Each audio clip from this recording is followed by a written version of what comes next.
Welcome friends once again to our NPTEL MOOC module on health economics.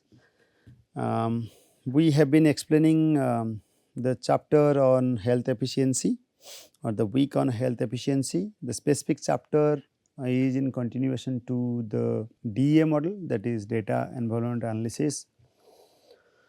The specific goals of this particular lecture, which is in continuation to the previous one, we are actually going to clarify further on the output oriented CCR model, that is the CRS model, and we are also emphasizing once again on the BCC model. We discussed just the basics, but now we are clarifying the BCC model, its respective derivation and its particular efficiency scores, etc. Will also clarify the conditions on efficiency scores and the efficient targets. So, to start with, this is the one we have said already. There are three important approaches.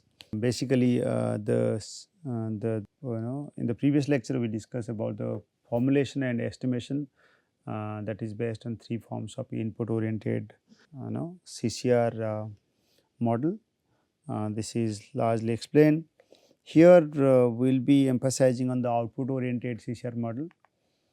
As to explain in short, starting with the ratio form, then we will discuss a bit of multiplier form, and then we will discuss about DF envelopment form.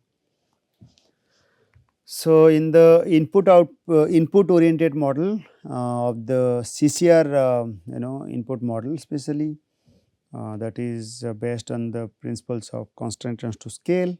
The objective function is to maximize, subject to maximize the output with respect to the inputs and their respective respective weights we already emphasized in our earlier lectures, and this is indeed our objective function. And in the input oriented model we take it as theta, and subject to the constant is here where we say that the other DMUs and their output to inputs should be actually less than equal to 1, then only we can able to discuss about the maximization of the concerned DMUs and their respective output. Okay. So, and the weights which were just discussed should be actually positive. Okay. And for all rth level of output and ith level of inputs. Okay. So, now maximizing the efficiency rating theta for DMUs O is our the Oth DMUs we are discussing. So, and we have already discussed about our constant function as well, and the constant function where the U and V coefficients are also taken and their respective weights are also multiplied with the output and inputs respectively. No DMUs will be more than efficiency score 1. That is what we have already explained. Now, though we have talked about this in the previous lecture, but the expanded form was not discussed. Here is the expanded form, how it looks like exactly. So, actually since we said summation of U R and Y R O for the Rth, for the Oth DMUs and Rth output of its, you can just see how the Oth input, Oth output is actually or the Oth not output, Oth DMU is actually mentioned everywhere. Okay. And for their respective weights and their outputs are also discussed. Here is the outputs, here is the output. Okay. Similarly, it is actually, since we are emphasizing on the ratio form, so we are taking as a ratio to their respective inputs. Okay. And inputs and their respective weights are multiplied. So, as a summation, since summation we have already considered in our formula and as per the original suggestions. So, these are all. Now, you can further clarify your concepts like for the DMU1, DMU2, similarly till DMUj. As far as the constant function is concerned, each DMUs and they are not in the objective function, that should be less than equal to 1. You can just have a look. Now, this is for the first DMU, you can everywhere it is 1, okay, and for rth level of output everywhere we are actually concerning with the rth level of output. So, this is till the r you can just see this is written as rth, okay, for the respective DMU, that is at this moment we are explaining 1, and it has to be ensured that the summation should be less than 1 as a ratio. Okay. Similarly, for DMU2 and till DMUj, okay, and this is how it looks like, and it is actually calculated in a disaggregated format, and we are sticking to the input oriented model, and in short it is also called CCR-IN.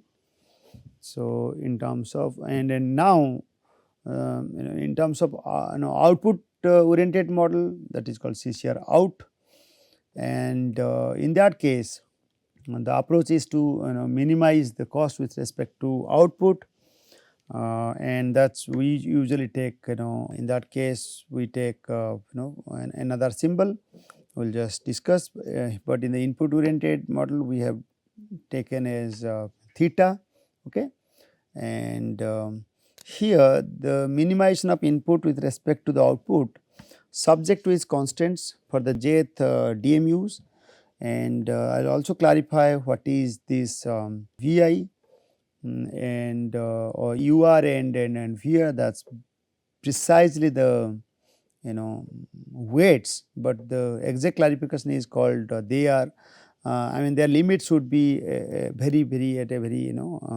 smaller number, and that is actually called Archimedean element, okay, noted by E, epsilon E.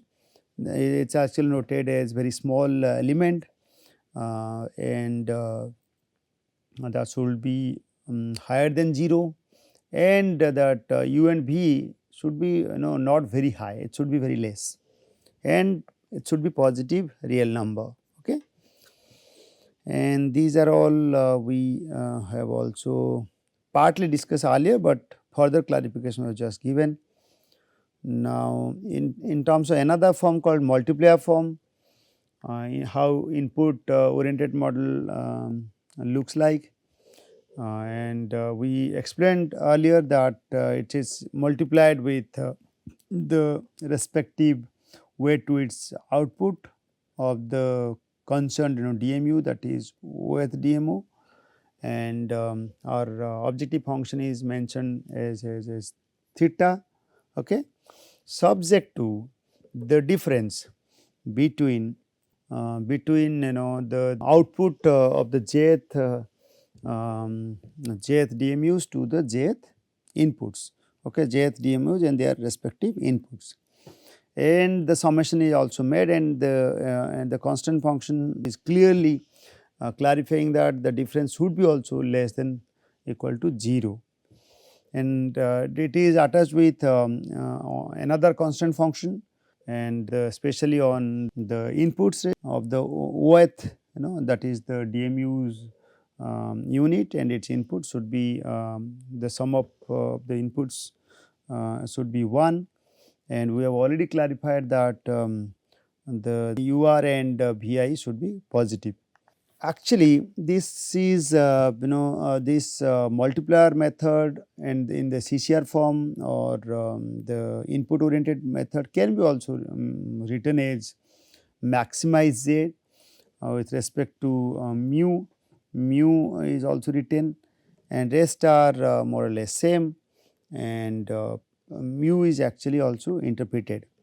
The transformation developed by this transformation is developed by Chance and Cooper, in 1962 for linear fractional programming. Selects a representative solution, and that is the solution is u and v, for which the product of it vi xi for the inputs okay, so of the oth DMU should be equal to 1. This yields the equivalent linear programming problem in which the change of variables from u and v to mu and v is a result, and mentioned by Chance Cooper transformation. Okay, that is why it is called a transformation. And in output oriented format, that is called CCR output. This is just the reverse, and it is simply mentioned as minimum of Q. G we take in maximization of output subject to its constants, but here it is just the reverse as minimization of inputs of the Oth DMOs. So, again if you are following very correctly, this is the DMU concerned DMU unit, and even the Archimedes E is also written, and its value we have defined already in the previous slide, and now mu is actually a transform format. The solution remains same in ratio and even in multiplier form. That is another note you can also follow. Now, the most awaited one with our title of the chapter, the lecture is on envelopment form, and its expanded format will explain, and its the full form will also explain. The theta, as I already mentioned, this is input oriented one, whereas the in the output one we use phi. Okay. Theta star, that is to minimize the theta subject to the constants. Here the constants are already explained in the earlier lecture, but the respective potential efficiency score which we derive from the envelopment form has to be a product of its first constraint, okay, in the inputs. Okay. And then the lambda coefficients associated with the quantity of output and input utilize its production. Another one is on output aspects.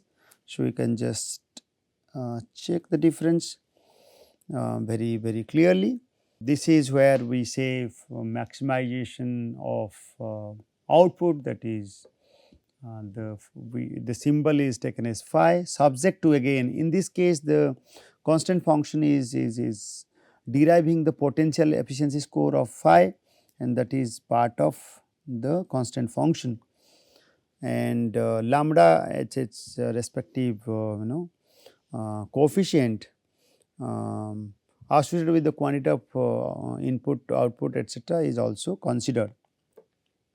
And the full model is written like this, where we are also encapsulating or understanding the slacks. The slacks we have already, input slack and output slacks we have already discussed. In the full model, we are not just only directing the minimization of minimization of inputs to output, or maximization of output to input, etc.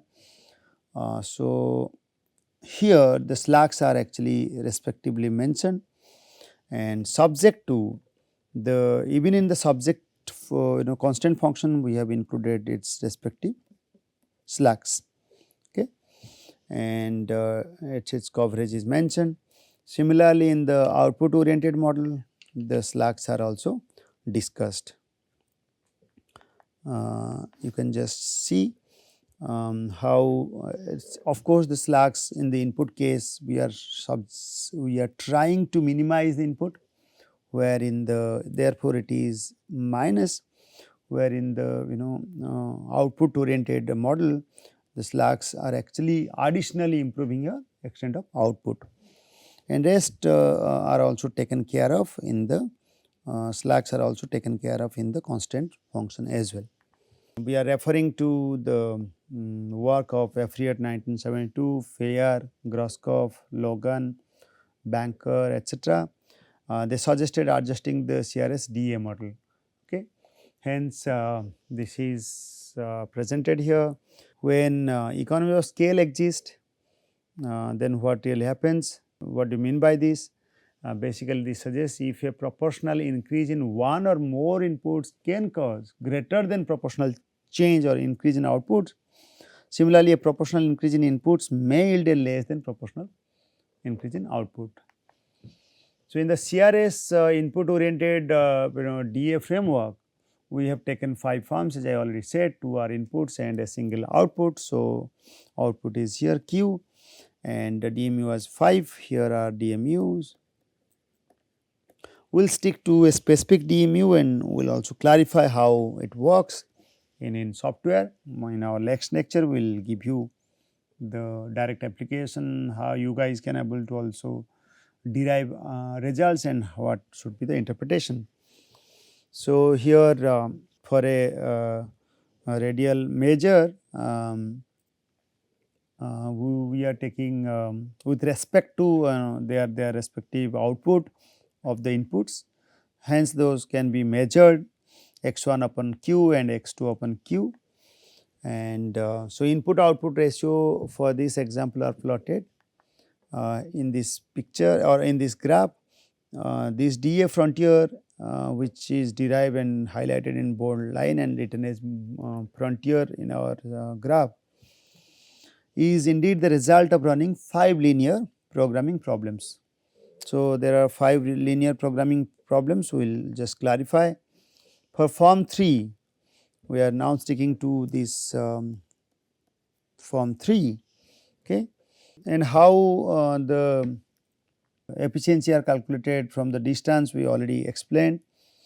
And here the form 3 particularly the target is minimize q with respect to the constants, okay, that is for the other one other subject to the constant is that here it is minus q3 plus q1 lambda 1 and q2 lambda 2, then q3 lambda 3 and so on, that has to be greater than is equal to 0, because that is the constant function we already discussed. And for and then other constant since other 2 constant function are also mentioned, q3 I mean sorry the theta times x1 3, okay, and then the constant has to be subtracted from the theta x1 3, then theta x2 3 for all lambda to be positive.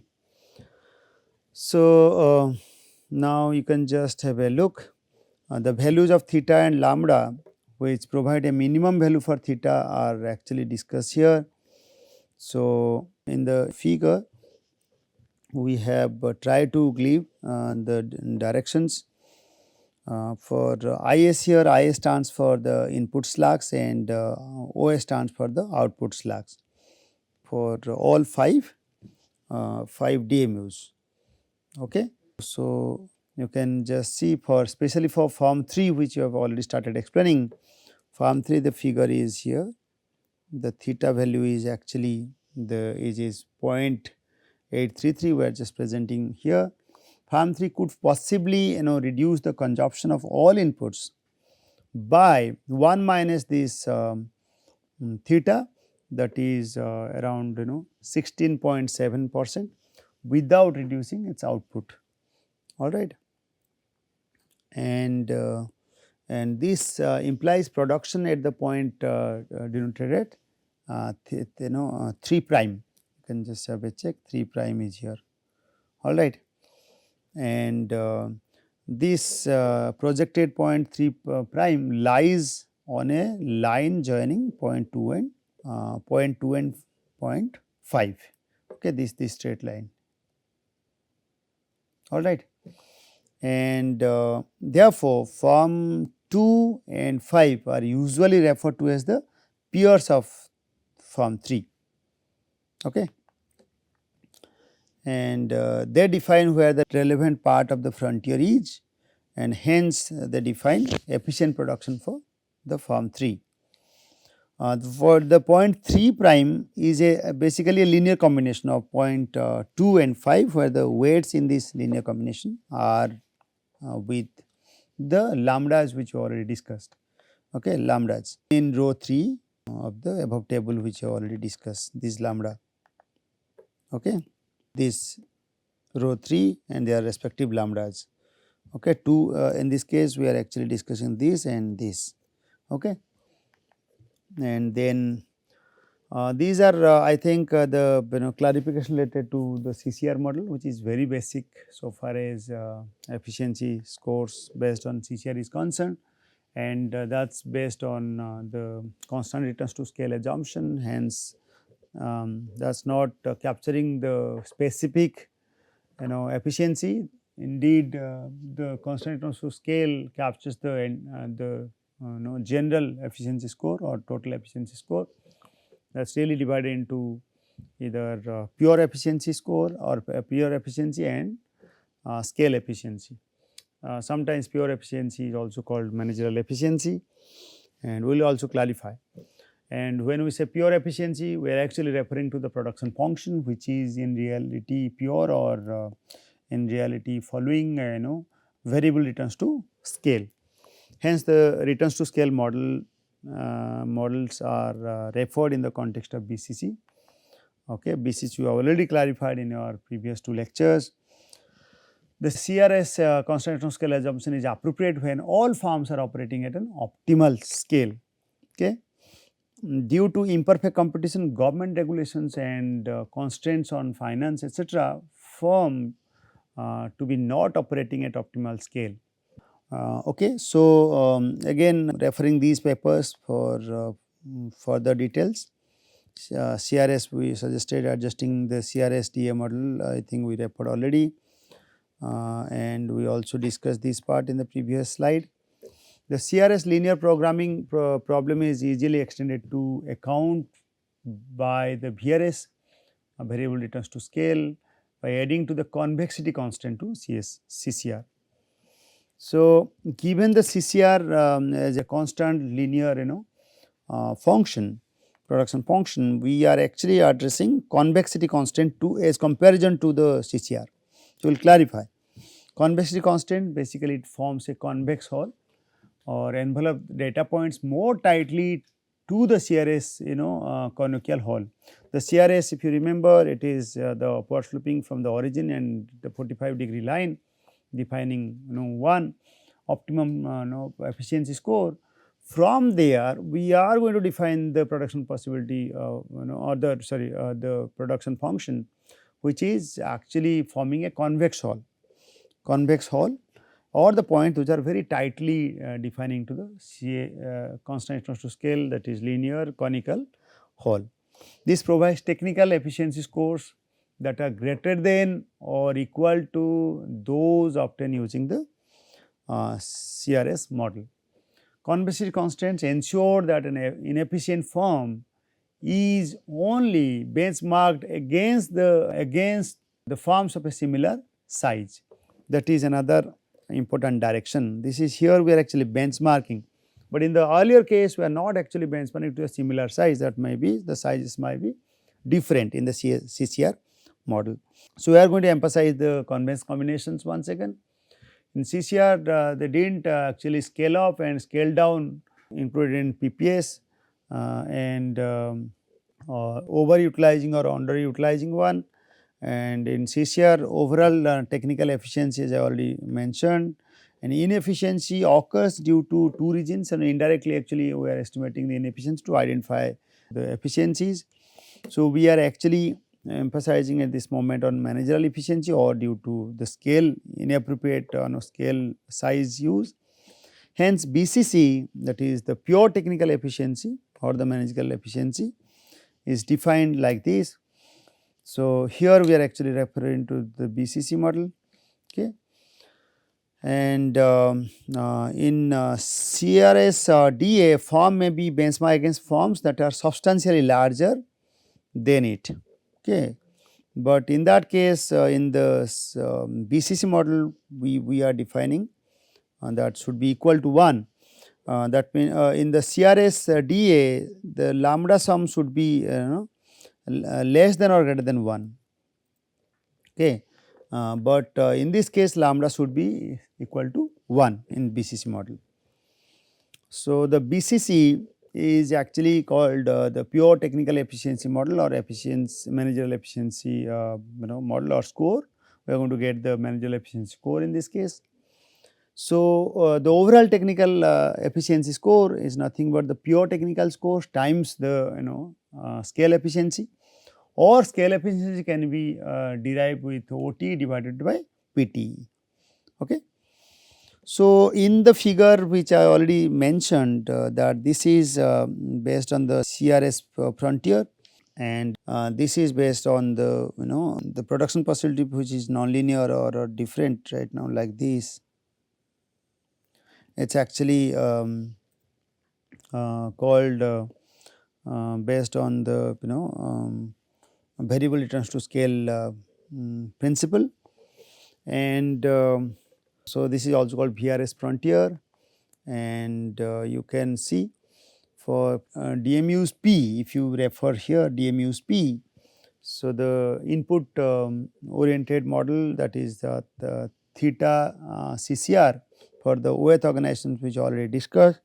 It is here the OAth organization is we are actually referring to the P, okay, that is the. So, in this case the OAth DMU is mentioned. So, here the theta is calculated as AP, APC, APC you can just see divided by AP, okay, divided by AP, all right. Whereas in the BCC framework or principle, it is APV divided by AP. For the BCC you can just see this divided by AP. Alright, since PS frontier, Pth level of frontier is mentioned as P, and the optimum frontier size is respectively different. This is 1 in CCR case and this is in BCC case. Okay. So, optimal scale size is defined at R, because in BCC as well as in CCR both are equal. If the theta in the CCR model is less than equal to the theta value in BCC model, in that case the overall technical efficiency is actually lesser than that of the the pure technical efficiency.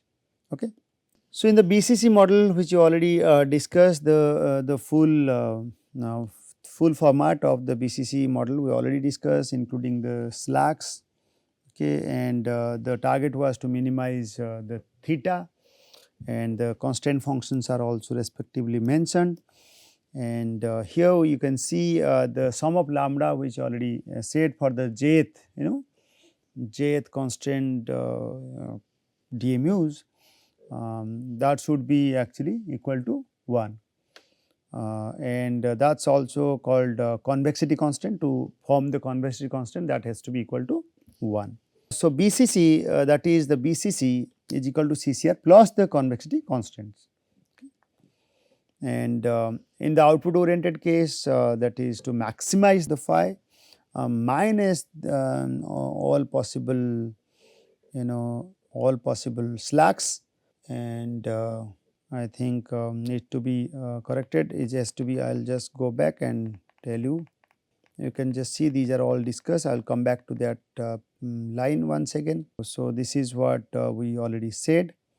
So, and you can just see this is what we have actually discussed. So, in the minimization case slacks has to be subtracted, in the maximization case has to be added. Okay. So, thus just a minor correction will do it and explain it.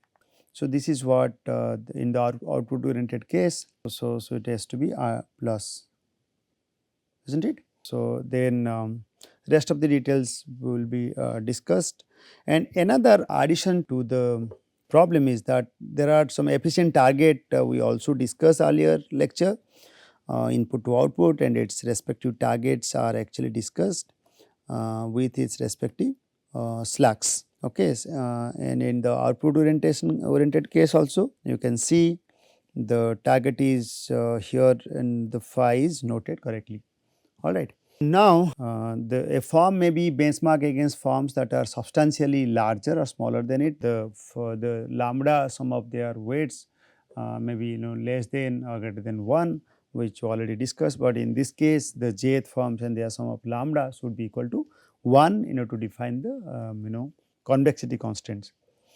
Let us be the case that there are 5 firms and single output using a single input, and considering input oriented DA, the data listed in this table, and yes, this is the case. So, single input and single output case, we are just trying to calculate the CRS based technical efficiency and VRS based technical efficiency score.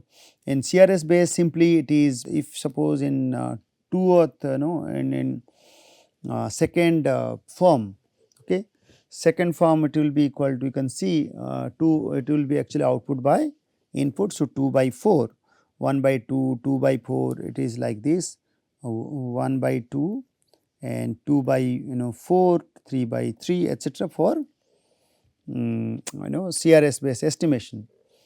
Whereas in VRS based technical efficiency, you can see for the second form, I will just clarify, it will be actually 2.4 around this figure per second divided by the entire 4, this till this. Okay. So, this is what is the answer, and for the scale estimation, you can see it is basically the 0.5 divided by the CRS technical efficiency divided by VRS technical efficiency, which already we calculated, and hence it is 0.8. If it is actually 0.8, it signals increase in terms to scale, and this is how we are highlighting in the diagram and also mentioned. This is the one for the VRS case, is not it? And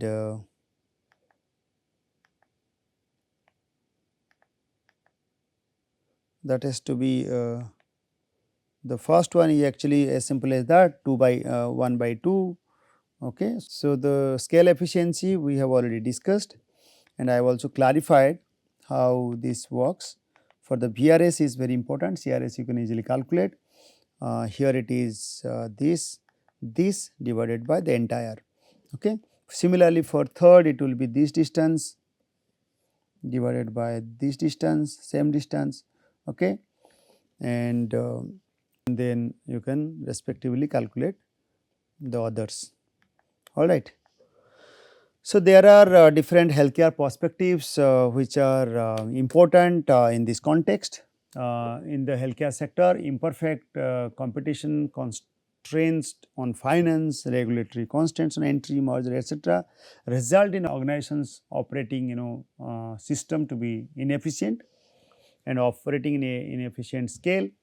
Hence, the choice of CRS or VRS is an important decision making process, and this relies on analyst understanding of the market constraints facing firms within a particular sector. If the CRS technology is inappropriately applied, then all hospitals are operating at a suboptimal scale, and then the estimates of the technical efficiency will be confounded by scale efficiency effects. We need to note here that one shortcoming of measuring scale efficiency is that the value does not indicate whether the firm is operating in an area of increasing or decreasing in terms to scale. This can be determined by running an additional DA problem with non increasing in terms to scale, that is NIRS as well. So, this aspect we will also address in our next lecture. I think this NIRS etc. is also mentioned here in this diagram. You can just have a look. NIRS frontier we have given, we will try to also clarify. Okay. And rest of the details are in your slides. I hope you must have received a number of directions, and you must have been charged enough to collect your data for measuring efficiency scores, and can differentiate this CCR and BCC model. So these are important suggestions. I think the next lecture will be directly from the practical side, and will be estimating through the package. We will use that package or the software called deep, okay, software. All right, so thank you. See you in the next class.